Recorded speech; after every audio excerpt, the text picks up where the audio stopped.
Good evening सभी शिक्षक बंधुओं एवं गवर्नमेंट एम्प्लॉइज़ का ओनली फॉर टीचर्स चैनल में बहुत बहुत स्वागत है। इस समय पंचायत इलेक्शन को लेकर बहुत बड़ी अपडेट निकल कर के आ रही है। सभी शिक्षक बंधुओं एवं अन्य सरकारी कर्मचारियों की इलेक्शन में ड्यूटीज़ लगी हैं, उनकी ट्रेनिंग्स हो रही हैं। आप जानते हैं इस समय जो हालात है उसमें ज़िंदगी दांव पर लगी हुई है।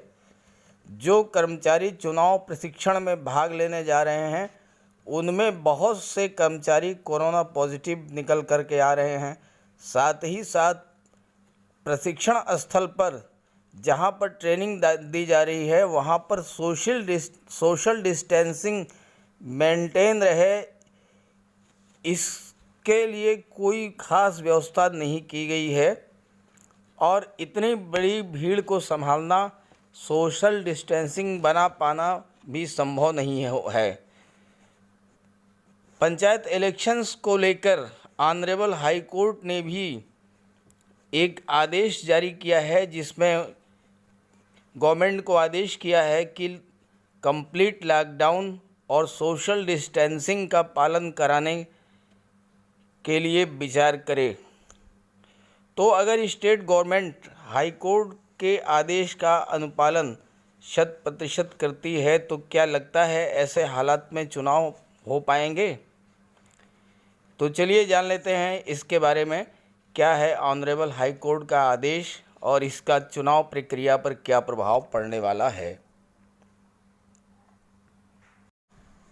ये खबर है प्रयागराज से। इलाहाबाद हाई कोर्ट ने मंगलवार यानी 13 अप्रैल को उत्तर प्रदेश सरकार को उन जिलों में कम से कम 2 से 3 सप्ताह के लिए पूर्ण लॉकडाउन लगाने और लोगों की भीड़ 50 तक सीमित करने की संभावना तलाशने का निर्देश दिया, जहां कोरोना वायरस का संक्रमण खतरनाक ढंग से बढ़ रहा है। ये ऑनरेबल हाई कोर्ट का आदेश है। उन जिलों में कम से कम 2 से 3 सप्ताह के लिए पूर्ण लॉकडाउन लगाने के लिए और लोगों की भीड़ 50 तक सीमित करने की संभावनाएं तलाशने का निर्देश दिया है। तो अगर 2 से 3 सप्ताह के लिए पूर्ण लॉकडाउन लग जाएगा तो क्या पंचायत इलेक्शन पॉसिबल हैं? लोगों की भीड़ 50 तक सीमित करने की संभावनाएं तलाश करना है, तो ऐसी स्थिति में क्या पंचायत इलेक्शन संभव है?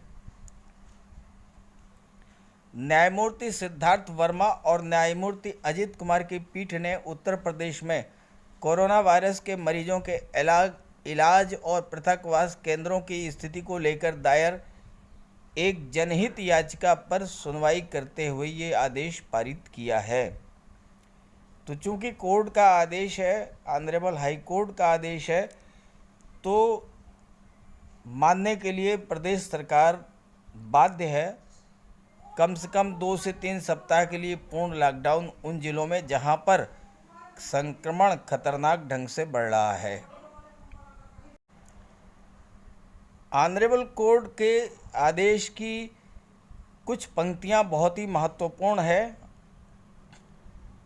पीठ ने राज्य सरकार को अस्पतालों के लिए अधिक संख्या में आईसीयू बेड खरीदने का निर्देश दिया। अगली सुनवाई की तारीख 19 अप्रैल तय की है और कहा है हमें चुनाव से अधिक सार्वजनिक स्वास्थ्य को प्राथमिकता देनी होगी और सरकार से मौजूदा स्थिति को देखते हुए सार्वजनिक स्वास्थ्य के हर विभाग को दुरुस्त करने की उम्मीद की जाती है। तो ऑनरेबल कोर्ट ने कहा है कि चुनाव से अधिक सार्वजनिक स्वास्थ्य को प्राथमिकता देनी होगी। तो इसका मतलब ये है कि उन जिलों में या तो चुनाव टाले जा सकते हैं जहां पर कंप्लीट लॉकडाउन लगेगा, या फिर कोई और वैकल्पिक व्यवस्था बना करके सरकार को 19 अप्रैल को ऑनरेबल कोर्ट में अपना जवाब दाखिल करना होगा। तो ये थी लेटेस्ट अपडेट। ये जानकारी अपने साथियों को भी शेयर कर दीजिएगा। Okay, thank you.